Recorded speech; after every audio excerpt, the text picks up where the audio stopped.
হযরত ইউনুস আলাইহিস সালাম তাফসীরে আছে, ইউনুস নবী আল্লাহকে বলছিল, আল্লাহ আমার জাতি বড় অবাধ্য, আমি আর বলতাম না, আপনি ধ্বংস করে দেন।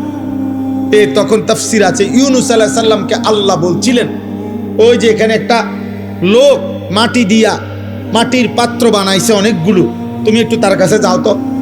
কুমার আর কি, কুমার। ইউনুস আলাইহিস সালাম ওই লোকটার কাছে গেছেন। তা আল্লাহ বলছেন, ইউনুস ওই বেটারে শুধু একটা কথা বলো, যে সে যে এই মাটি দিয়ে মাটির পাতিল বানাইছে, এরকম তার হাতের বানানো একটি মাটির পাতিল ভেঙে ফেলতে বলো, তারে ভাঙ্গে লাইতে।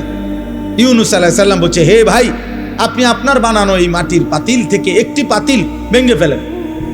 তখন ওই কুমার সে বলছে, এই মিয়া, আমার নিজের হাতের বানানো মাটির পাতিল আমি ভাঙবো কেন? বোকা নাকি আমি? কেন ভাঙবো? এত যত্ন করে আমি বানাইছি।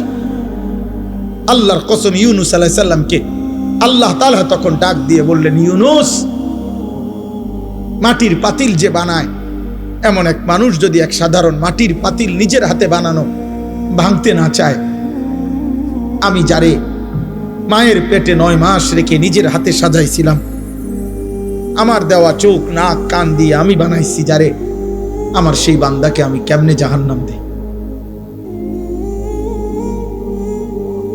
আমি ধ্বংস করে দেব কেন? ও যদি তার মাটির পাতিল ভাঙতে না চায়, আমি আমার এমন যত্নে গড়া বান্দাকে জাহান্নাম দেব কেন? ধ্বংস করে দেব কেন? আমি অপেক্ষায় থাকি মাফ করতে। আমার বান্দা কোনোদিন যদি 1 ফোঁটা রাত গভীরে চোখের পানি ফেলে, আমি ওরে মাফ করে দেব। যদি বলে বান্দা আল্লাহ গুনাহ অনেক বেশি, আল্লাহ বলবে সমুদ্রের ফেনার চাইতেও বেশি। বান্দা বলবে না। আল্লাহ বলবে আসমান পরিমাণ উচ্চতার চাইতেও বেশি। বান্দা বলবে না।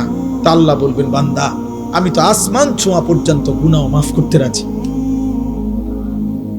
আমি তো সমুদ্রের ফেনার চাইতেও বেশি গুনাহ মাফ করতে রাজি। এত সুযোগের পরেও যে বান্দা আল্লাহকে ডাকে না, সেজদা করে না, গুনাহ মাফ চায়, ঠিক আছে বদনসিব, তুমি তোমার জীবন চালাও।